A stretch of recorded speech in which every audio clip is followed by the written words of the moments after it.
तर नमस्कार.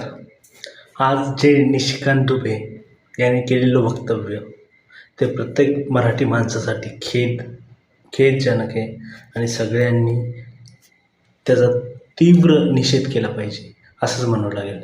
निशिकांत दुबे यांनी म्हटलं आहे की महाराष्ट्राच्या लोकांना उत्तर भारतात आणून म्हणजे मारून कूट कूट के मारेंगे हिंदीमध्ये असं म्हटलं. तर निशिकांत दुबे हा व्यक्ती पागल झालेला आहे. तो पहिलाच रहिवासी बिहारचा आहे आणि झारखंडमध्ये पळून गेलेला आहे माणूस आहे.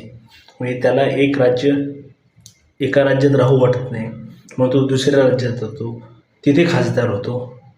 आणि निशिकांत दुबे हा अभद्र माणूस, यांनी मुस्लिम समाजाच्या बाबतीत अभद्र वक्तव्य केलेले, एवढा बिनडोक माणूस.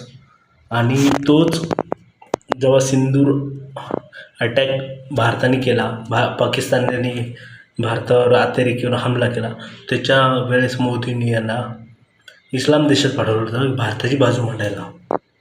म्हणजे किती योग्य आहे. हा माणूस पागल आहे निव्वळ. आणि तो महाराष्ट्राच्या लोकांना भडकू पाहतोय आणि महाराष्ट्राला बदनाम करण्याचा प्रयत्न करतात हे लोक.